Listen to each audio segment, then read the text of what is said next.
दर्शन news में आप सभी का हार्दिक स्वागत है। आज हम लाए हैं आपके लिए एक ऐसा राजकीय संग्रहालय जो बूंदी का ऐतिहासिक संरक्षित स्मारक सुखमहल परिसर में स्थापित है। जो सुखमहल का निर्माण बूंदी के राव राजा विष्णु सिंह द्वारा जैत सागर झील की पाल पर 18वीं शताब्दी के अंतिम चतुर्थांश में अपने दीवान सुखराम की देखरेख में करवाया गया था।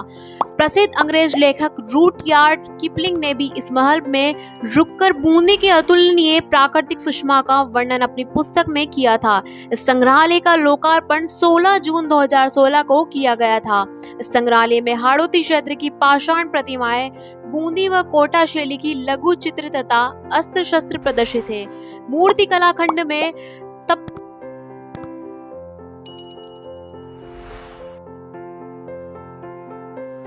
मूर्ति कलाखंड में तपस्यारत पार्वती, दुर्गा, नाग युग्म, अग्नि व अनल, वसुधा तथा लोक जीवन से संबंधित मूर्तियां उल्लेखनीय हैं। चित्रकला खंड में कोटा व बूंदी शैली के लघु चित्रों में मुख्य थे कृष्ण लीला, राजपुरुष नायक नायिका व शिकार के दृश्य के चित्र संयोजित किए गए हैं।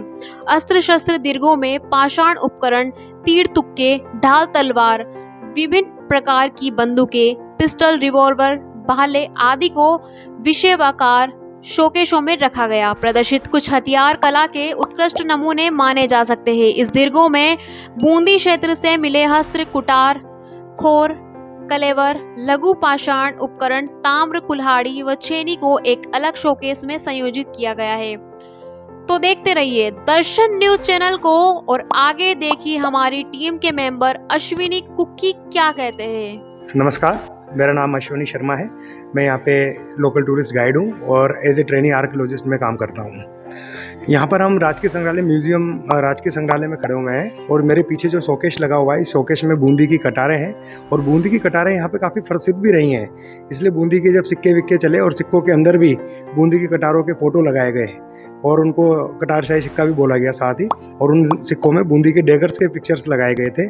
तो ये डेगर्स इतने ज़्यादा फेमस थे, जब इनकी प्रसिद्धि बढ़ने लगी तो बुंदेलखंड के आला उदल ने इनके ऊपर एक कविता लिखी, जो वीर रस की कविताएं लिखने में ज़्यादा माहिर होते थे। तो वो कविता इस प्रकार है: बड़े लड़ैया गढ़ महोबे के, जाकी मार सही ना जाए, एक मारे दो मर जाएं और तीजा खौफ खाए मर जाएं। मतलब जो गढ़ महोबा का जो बीच का एरिया होता था, उसके जो लड़ाई होते थे वो बड़े वीर होते थे। उनके कहने का मतलब होता था एक की गर्दन काटते थे, दो की गर्दन कटती थी और तीसरा आदमी उस दृश्य को देखकर खौफ खा के वो मर जाता था। तो बड़े लड़ैया गढ़ महोबे के, जाकी मार सही ना जाए, एक मारे दो मर जाएं और तीजा खौफ खाए मर जाएं। खटखट खटखट तेगा बाजे, तेगे से जब युद्ध के अंदर जब प्रहार होता था तो गर्दन जैसे ही कटती थी तेगे से तो आवाज आती थी खट, जिस प्रकार छपक तलवार से आवाज आती है। तो खटखट खटखट तेगा बाजे, छपका बोल रही तलवार, चली सिरोही माना साही, बूंदी वाली चली कटार। तो ये बहुत बड़ा उल्लेख था हमारे कटारों का। तो ये बताती है कि बूंदी कितनी प्रसिद्ध थी। तो हमारी कटारें इस प्रकार फेमस थी और मेनली जो कटारें बनाई जाती थी क्लोज कॉम्पैक्ट बैटल्स के लिए बनाई जाती थी और इन कटारों का एक बहुत बड़ा उल्लेख सब किताबों में मिलता है। और जब भी आप बूंदी की पेंटिंग्स देखते हैं जिसके अंदर सारे राजा महाराजा हमारे होते हैं, उस पेंटिंग्स में भी आप देखेंगे कि इसी तरह की कटार बांधे हमेशा हमको यहाँ के राजा महाराजा उसमें पेंटिंग्स में मिले हैं। तो ये कटार अपने आप में बहुत बड़ा स्थान रखती है। साथ ही साथ इस म्यूजियम में जो कला दीर्घा म्यूजियम के अंदर अस्त्र शस्त्र दीर्घा है, उनके अंदर बहुत सारे अलग अलग प्रकार के नाना प्रकार के राइफल्स भी हैं। और जैसे कि ये जंबूरा आपके सामने पड़ा हुआ है, ये कैनन्स के लिए होता था, इसको जंबूरा बोलते थे। साथ में तलवार और ढाल, कुछ तलवारें अलग भी होती थी जिसको नागफना बोलते थे। तो नागफना तलवारें बिल्कुल सीधी होती थी, डबल एज सोर्ड की होती थी।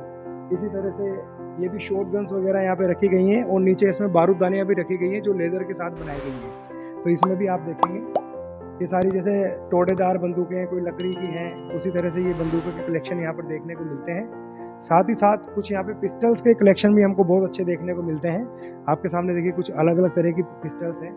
यहाँ पे तोड़ेदार पिस्टल्स भी हैं, पत्थर वाली भी हैं और कारतूसी पिस्टल्स भी हैं। साथ में स्पीयर्स का हमको बहुत अच्छा कलेक्शन यहाँ पे देखने को मिलता है। स्पीयर्स यहाँ पे रखे हुए हैं जिसको भाले बोलते थे। और इसी के साथ साथ इस म्यूजियम में एक प्रागैतिहासिक काल से रिलेटेड चीज़ें यहाँ पे देखने को मिलती हैं जो बूंदी ज़िले के नमाना क्षेत्र और उसके आसपास के क्षेत्रों से मिली हुई हैं। यहाँ के लोकल आर्कियोलॉजिस्ट हैं श्री ओम प्रकाश शर्मा कुक्की जी, उनके द्वारा यहाँ पर म्यूज़ियम को ये चीज़ें भेंट करी गई हैं। जिसके अंदर सबसे पहले हम देखेंगे हस्त कुठार रखे हुए हैं, इसको हैंडेक्स बोला जाता है। ये जो हैंडेक्स हैं ये जानवरों से हड्डियों को मांस अलग करने के और जानवरों को मारने के काम में आता था। इसी तरह से यहाँ पे क्लीवर्स वगैरह रखे हुए हैं जिनकी बैक डेटिंग निकल के लाखों में आती है, तो लाखों वर्ष पुरानी बूंदी होने के हमारे ये सबूत सामने मिलते हैं। इसी तरह से सामने वाला सेक्शन रखा है, ये कॉपर एज है, और ये जो तांबे के शस्त्र हैं ये हमारे नमाना जिला बूंदी के अंदर नमाना टाउन जो है, नमाना गांव है, तो वहाँ पर एक टीला है, वहाँ पर इस चीज़ों की खोज हुई है। इसको प्री हड़प्पन सिविलाइजेशन बोला जाता है। तो तकरीबन 5000 साल पुरानी ये सभ्यता हमारे यहाँ पर देखने को मिलती है।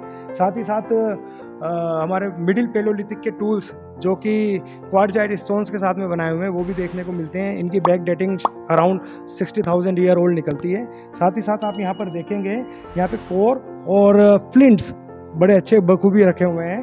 कोर्स जो होती थी ये ज़्यादातर चर्ट, एगेट और चालसीडोनी स्टोन्स के साथ में बनाए जाते थे, और इन चर्ट, एगेट, चालसीडोनी स्टोन में से इन पत्थरों को बारीक बारीक करके निकाला जाता था और इन पत्थरों को काटने के और लकड़ी के ऊपर फिट करके मछलियों को मारने के काम में लिए जाते थे। तो एक इतनी सभ्यता यहाँ पे हमको साथ साथ देखने को मिलती है।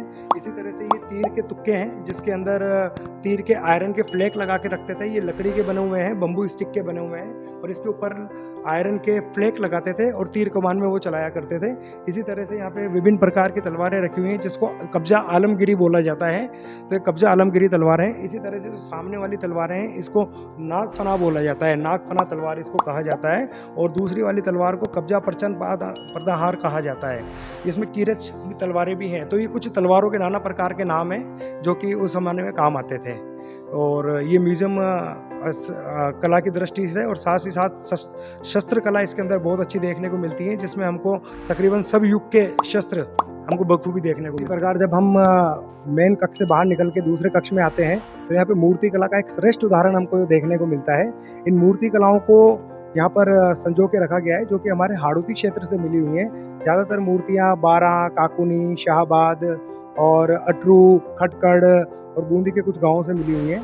तो काफ़ी सारी यहाँ पे मूर्तियाँ हैं, जैसे कि आप देखें मेरे पीछे जो मूर्ति है नृत्यनंद गणेश जी की है जो कि 10वीं शताब्दी की मूर्ति कला है यहाँ पर। इसी तरह से यहाँ पर जो दामोदर की मूर्ति है वो है, साथ ही चतुर्भुज की मूर्ति यहाँ पर लगाई गई है जो कि 9वीं शताब्दी की है और ये 12 से हमको प्राप्त हुई है।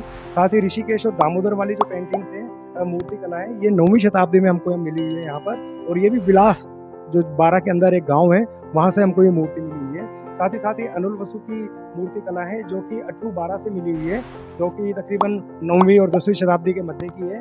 उमा महेश्वर, तो उमा महेश्वर वाली सबसे अच्छी यहाँ पे मूर्ति है और बहुत ही सुंदर मूर्ति बनाई हुई है। तकरीबन ये 9वीं AD मतलब 9वीं शताब्दी की है और ये भी इसका जो मिलने का स्थल है रामगढ़ 12 के अंदर है। इसी तरह से अंधकासुर वध, जिसके अंदर हस्त शिव अंधकासुर का संहार करते हुए हाथ में सर्प त्रिशूल, तो अलग अलग तरह की मूर्ति कलाओं को यहाँ पे दिखाया हुआ है और काफ़ी सारी मूर्तियाँ यहाँ पे बहुत अच्छी है। जैसे हरिहर और विष्णु, तो हरिहर विष्णु की मूर्ति कला यहाँ पे बहुत देखने को मिलती है। इसके आप देखेंगे इस तरफ हरिहर है और दूसरी तरफ विष्णु है। तो ये जो मूर्ति कला है ये 9वीं शताब्दी की है और ये भी 12 जिले से हमको प्राप्त हुई है। साथ में माँ चामुंडा की यहाँ पे बहुत मूर्ति बनाई है और ये 9वीं शताब्दी की रामगढ़ 12 से मिली हुई है। इसी प्रकार अलग अलग तरह की यहाँ पे और भी अलग। इसी तरह से ये नाग दंपति की मूर्ति है, अपने आप में बहुत खूबसूरत देखने को मिलती हुई है और ये स्नातक ऊपरी भाग पर ये पूरा सांप का इन्होंने छत्र बनाया हुआ है, जो मुकुट बनाया हुआ है वो सांप का बना हुआ है और ये बहुत सुंदर यहाँ पे मूर्ति है। ये 12 जिले से मिली है, जहाँ पर एक काकुनी गाँव है, तो काकुनी के 12 जिले से इसको ढूंढा गया है। इसी तरह से यहाँ पे बहुत सारी अलग अलग तरह की दूसरी मूर्तियाँ भी हैं, जिसके अंदर आप देखेंगे ये सप्तनिक इंद्र है और ये 12वीं शताब्दी की है। कमलेश्वर जो हमारा बूंदी जिला है वहाँ कमलेश्वर से मिली हुई है। इसी तरह से आप नरवराह देखेंगे, ये भी बहुत सुंदर मूर्ति है और 10वीं शताब्दी में ये विलास 12 से इसको ढूंढा गया था और वहाँ से ये आई है पेंटिंग्स। इसी तरह से आप जब आगे जाएंगे तो आपको नाना प्रकार की मूर्तियाँ बहुत सुंदर सुंदर देखने को मिलेगी, जो कि काफ़ी अच्छी तरह से सजाई हुई है। अभी बटक भैरव है, हमारे यहाँ पे बूंदी में भी एक बटक भैरव जी का मंदिर काफ़ी फेमस है, तो ये बटक भैरव जी की मूर्ति है। ये 10वीं शताब्दी से विलास 12 में ही हमको मिली थी। इसी तरह से जब आप देखेंगे कई सारे यहाँ पे खंडित सप्तमात्रा का फलक है और कई सारी यहाँ पे अलग अलग मूर्तियाँ हैं। जब हम मूर्तियों की बात करते हैं तो मूर्ति कला राजस्थान की काफ़ी प्रसिद्ध है और जब हम स्पेशली हमारे हाड़ौती क्षेत्र में आते हैं, क्योंकि हाड़ौती एक बहुत ही पुराना क्षेत्र रहा है जिसके अंदर धार्मिक धार्मिकता बहुत बहुत ज़्यादा थी। साथ ही साथ यहाँ पे धार्मिक जो कार्यक्रम होते थे उनमें बढ़ चढ़ के यहाँ के राजा महाराजाओं ने हिस्सा लिया और जनता को कई सारी चीज़ों की भेंट भी दी अपनी तरफ से। उसके अंदर भी जब मंदिर बनवाए गए तो उनके अंदर इस तरह की मूर्तियाँ लगाई गई और जो कि काफ़ी फेमस रही।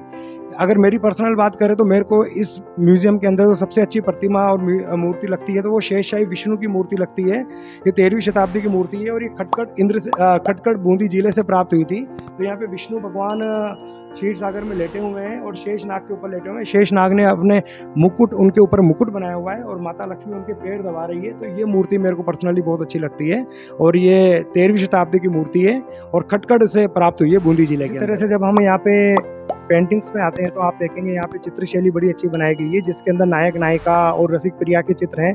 तो यहाँ पे कृष्ण से रिलेटेड जो चित्र बनाए गए हैं वो उनकी डेली लाइफ के अकॉर्डिंगली बनाए हुए हैं। अब जैसे ये वाली पेंटिंग देखेंगे हम, इसमें राधा उपवन में निकुंज के नीचे बैठी सखी से वार्तालाप। तो यहाँ पर देखिए कितना सुंदर यहाँ पे पेंटिंग को बनाया है, कितना अच्छा फ्लोरा फोना बनाया हुआ है।